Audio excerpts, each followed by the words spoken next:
Hello বন্ধুরা, আজকে আমি চলে এসেছি শেফালিদির রান্নাঘরে। আবারও এক রেসিপি নিয়ে এসেছি।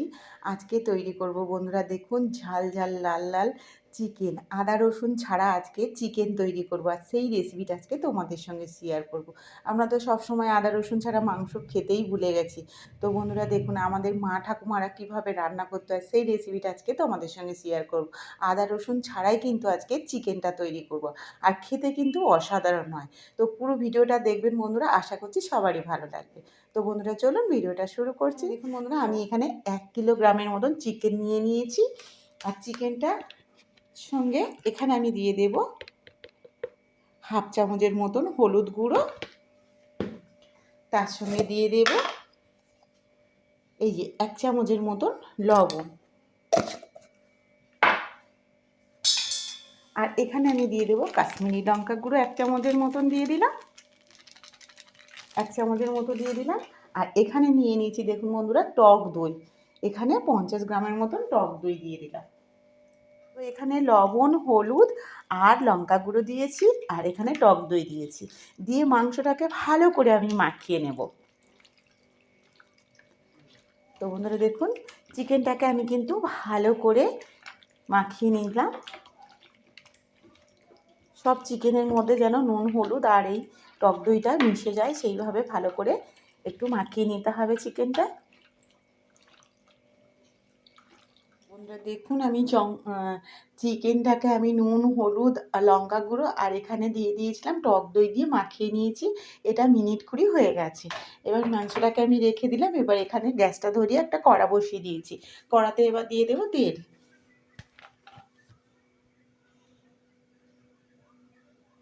100 গ্রামের মতন তেল দিয়ে দিলাম। তেলটাকে একটু গরম করে নেব। নিয়ে এখানে দেখুন বন্ধুরা, আমি 4খানা থেকে 5খানা পেঁয়াজ আমি কুচি কুচি করে কেটে রেখেছিলাম। পেঁয়াজগুলো এবার তেলটা গরম হয়ে গেছে, পেঁয়াজগুলো তেলের মধ্যে দিয়ে দিলাম।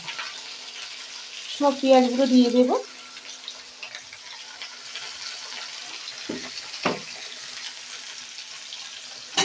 পেঁয়াজগুলোকে একটু ভেজে নেব। আর এই চিকেনটা কিন্তু একদম অন্যরকম পদ্ধতিতে রান্না হচ্ছে বন্ধুরা। চিকেনের রেসিপিটা দেখবেন, আশা করছি সবারই ভালো লাগবে। আদা রসুন ছাড়াই কিন্তু আজকে এই চিকেনটা করবো, আর খেতে কিন্তু ভীষণ সুন্দর হবে। তো দেখুন বন্ধুরা, আমি এখানে 100 গ্রামের মতো তেল দিয়ে দিয়েছি। আর তেলটা আমার গরম হয়ে যেতে আমি এখানে 5খানা পেঁয়াজ কুচিয়ে রেখেছিলাম, কুচানো পেঁয়াজটা এখানে সবটা দিয়ে দিলাম। তারপরে এখানে আমি দিয়ে দেবো একটা বড় সাইজের টমেটো কেটে রেখেছিলাম, এই যে লম্বা লম্বা করে দেখুন বন্ধুরা, টমেটোটা দিয়ে দিলাম।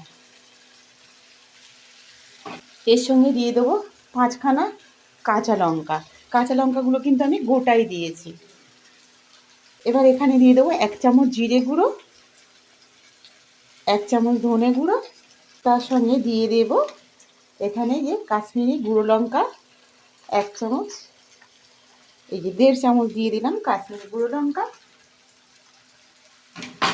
দিয়ে এবার মশলাটাকে ভালো করে আমি কষিয়ে নেব।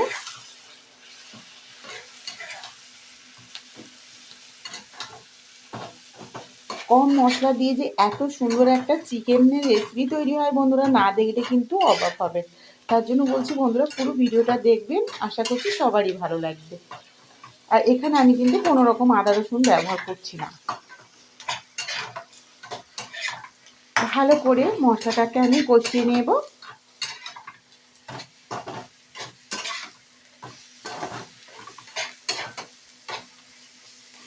দেখুন, এখানে আমি আবার হাফ চামচ হলুদ দিয়ে দেবো। হলুদটা আমার দেওয়া হয়নি, তার জন্য আমি এখানে হাফ চামচ হলুদ দিয়ে দিলাম। যেহেতু চিকেনে আমি হলুদ মাখিয়ে রেখেছিলাম, তার জন্য এখানে আমি হাফ চামচই হলুদ দিয়েছি। আবারও সব মশলাগুলোকে ভালো করে কষিয়ে নেব। যতক্ষণ না মশলা থেকে তেল ছাড়ছে ততক্ষণ কিন্তু মশলাটাকে কষাতে হবে।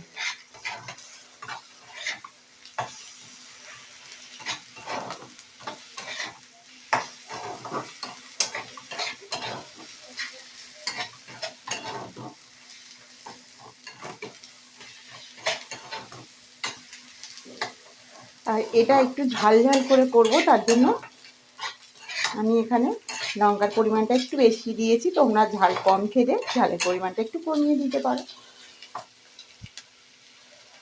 তো বন্ধুরা দেখুন, মিনিট 20 মতন ভালো করে মশলাটা আমি কষিয়ে নেব।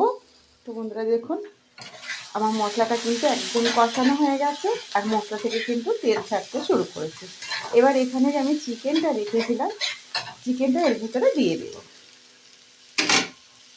এই দেখুন, চিকেনটা যে আমি মাখিয়ে রেখেছিলাম চিকেনটা এর ভিতরে দিয়ে দেবো।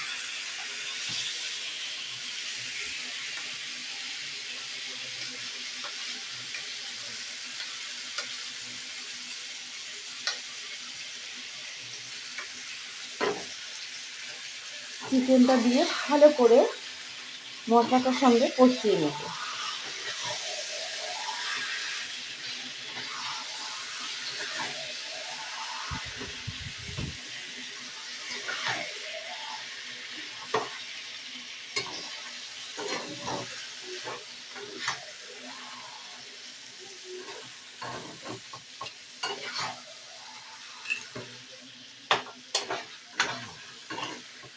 আমার মিনিট 20 কিন্তু ফুটানো হয়ে গেছে, মাংসটা কষানো হয়ে গেছে।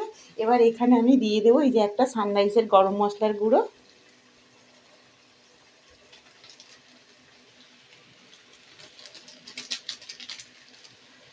তার সঙ্গে একটা দিয়ে দেবো মিট মশলার গুঁড়ো,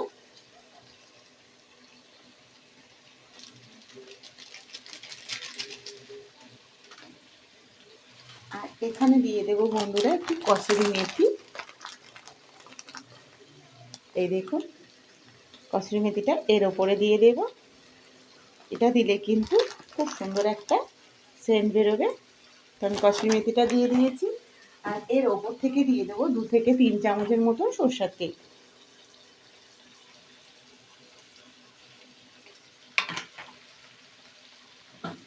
আবারও চিকেনটাকে ভালো করে আমি নেড়ে নেব।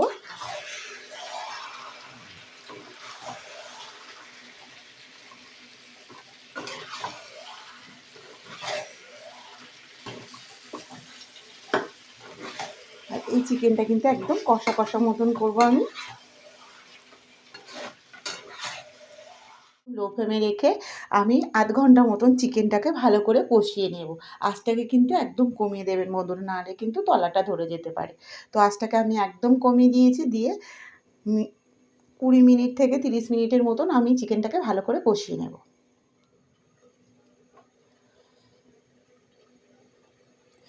এই দেখুন বন্ধুরা, আমি ঢাকা দিয়ে রেখে দিয়েছিলাম, 10 মিনিট হয়ে গেছে। একটু নেড়ে দেব। দেখুন চিকেনের কালারটা দেখেই বুঝতে পারছো বন্ধুরা কতটা সুন্দর হয়েছে। দেখুন এটা কিন্তু জল ছাড়াই কিন্তু আমি চিকেনটা করছি, আর দেখুন কতটা জল বেরিয়েছে। দেখুন এই মশলার জলেই কিন্তু আমার রান্না হয়ে যাবে। দেখুন বন্ধুরা, যেহেতু আমি দই নুন হলুদ মাখিয়ে রেখেছিলাম তার জন্য কিন্তু এতটাই জল বেরিয়েছে। দেখুন এখানেই কিন্তু মাংসগুলো সেদ্ধ হয়ে একদম কষানো সুন্দরভাবে হয়ে যাবে, একদম নরম তুলতুলে কিন্তু এই চিকেনটা হবে। একটা আঙুল দিয়েই কিন্তু এই চিকেনটাকে টেনে ছেড়া যাবে, এতটাই সফট হয়ে যাবে। তো চিকেন তো অনেকভাবে রান্না করেছেন বন্ধুরা, এইভাবে একদিন রান্না করে খেয়ে দেখবেন, ভীষণ সুন্দর হয়।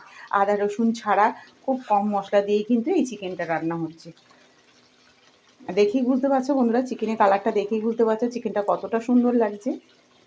দেখুন আবারও আমি একটু নেড়ে ঢাকা দিয়ে দেব।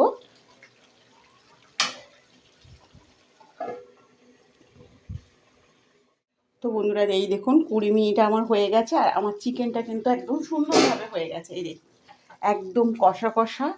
এই দেখুন ঝাল ঝাল লাল লাল চিকেন কিন্তু একদম রেডি কষা। এই দেখেই বুঝতে পারছো বন্ধুরা, কালারটা দেখেই বুঝতে পারছো চিকেনটা কতটা সুন্দর হয়েছে। এই দেখুন এইভাবে আদা রসুন ছাড়া এই পদ্ধতিতে চিকেন একবার বানিয়ে খেয়ে দেখুন বন্ধুরা, এই স্বাদ কিন্তু ভুলতে পারবে না, স্বাদ কিন্তু ভীষণ সুন্দর লাগবে। খেয়ে দেখুন একবার, সব সময় তো আদা রসুন দিয়ে খেয়ে থাকেন, এইভাবে একবার রান্না করে খান বন্ধুরা, আশা করছি সবারই ভালো লাগবে। তো আমার চিকেনটা রেডি হয়ে গেছে, এবার আমি চিকেনটাকে একটা প্লেটে নামিয়ে নিই। ঝাল ঝাল লাল লাল চিকেন নামিয়ে নিয়েছি। দেখুন চিকেনটা দেখেই বুঝতে পারছো বন্ধুরা কতটা সুন্দর হয়েছে। তো আজকে এই আদা রসুন ছাড়া ঝাল ঝাল লাল লাল চিকেনটা কেমন হয়েছে বন্ধুরা অবশ্যই কমেন্টে জানাবেন। আর রেসিপিটা ভালো লাগলে শেফালিদি রান্নাঘর চ্যানেলটিকে অবশ্যই সাবস্ক্রাইব করে নেবেন, ফেসবুক থেকে দেখলে একটা ফলো করে দেবেন বন্ধুরা। আর রেসিপিটা ভালো লাগলে বন্ধুদের মধ্যে শেয়ার করবেন, লাইক করতে ভুলবেন না বন্ধুরা, অবশ্যই একটা লাইক করে দেবেন আর বন্ধুদের মধ্যে রেসিপিটা শেয়ার করবেন। তো সবাই ভালো থাকবেন, কালকে আবার দেখা হচ্ছে নতুন এক রেসিপি নিয়ে।